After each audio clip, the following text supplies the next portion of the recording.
নিজস্ব ব্র্যান্ডের গাড়ি তৈরি করবে বাংলাদেশ। আসছে মেড ইন বাংলাদেশ গাড়ি। আগামী বছর থেকে নিজস্ব ব্র্যান্ডের গাড়ি তৈরি করবে বাংলাদেশ, এমনটাই জানিয়েছেন শিল্পমন্ত্রী নুরুল মজিদ মাহমুদ। তিনি বলেন, অটোমোবাইল ইন্ডাস্ট্রি ডেভেলপমেন্ট পলিসির আওতায় মেড ইন বাংলাদেশ গাড়ি চালু করা হবে।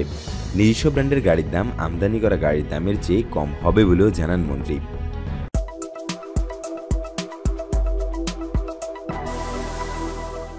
তিনি আরও বলেন, খুব শিগগিরই অটোমোবাইল ইন্ডাস্ট্রি ডেভেলপমেন্ট পলিসি 2020 চূড়ান্ত করা হবে। আমরা আগামী বছর থেকে বাংলাদেশে গাড়ি তৈরি শুরু করব। রাষ্ট্রীয় মালিকানাধীন প্রগতি ইন্ডাস্ট্রিজ লিমিটেড জাপানের মিৎসুবিশি কর্পোরেশনের কারিগরি সহায়তায় গাড়ি তৈরি শুরু করবে। দেশীয় গাড়ি উৎপাদনের বিভিন্ন সুবিধা সম্পর্কে জানান। আমদানি শুল্কের কারণে বাংলাদেশে বিদেশি গাড়িগুলোর দাম বেশি হয়, কিন্তু দেশে গাড়ি তৈরি হলে এর দাম কমবে। জনগণ সাশ্রয়ী মূল্যে গাড়ি কিনতে পারবে। দেশে নিজস্ব ব্র্যান্ডের গাড়ি উৎপাদন হলে ক্রেতার অভাব হবে না। সম্প্রতি বাংলাদেশে নিযুক্ত জাপানের রাষ্ট্রদূত নাওকি ইতোর সঙ্গে শিল্পমন্ত্রীর বৈঠক হয়েছে। বৈঠকে রাষ্ট্রদূত জানিয়েছেন, মিৎসুবিশি কর্পোরেশন সহ জাপানের অন্য অটোমোবাইল শিল্প উদ্যোক্তারা বাংলাদেশে বিনিয়োগ বাড়াতে আগ্রহী। জাপানের রাষ্ট্রদূত নাওকি ইতো জানিয়েছেন, জাপানের পক্ষ থেকে বাংলাদেশে নিজস্ব ব্র্যান্ডের মোটর গাড়ি উৎপাদনের কারিগরি সহযোগিতা দেওয়া যাবে।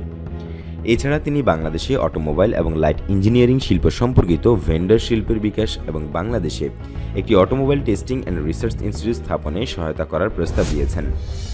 শিল্প মন্ত্রণালয় গাড়ি শিল্প সহ অন্যান্য শিল্প খাতের উন্নয়নে এরই মধ্যে একটি পরিকল্পনা প্রণয়ন করেছে উল্লেখ করে নুরুল মজিদ জানান, এই কর্মপরিকল্পনা প্রত্যক্ষ বিদেশি বিনিয়োগ বা এফডিআই আকর্ষণে গুরুত্বপূর্ণ অবদান রাখবে। শিল্পমন্ত্রী দেশের যুব সমাজকে উদ্ভাবনী কর্মশক্তি হিসেবে বর্ণনা করে বলেন, তরুণদের কাজে লাগিয়ে এই শিল্প গড়ে তুললে দেশীয় চাহিদা মিটিয়ে গাড়ি এবং মোটরসাইকেল বিশ্ববাজারে রপ্তানির সুযোগ তৈরি হবে বাংলাদেশের।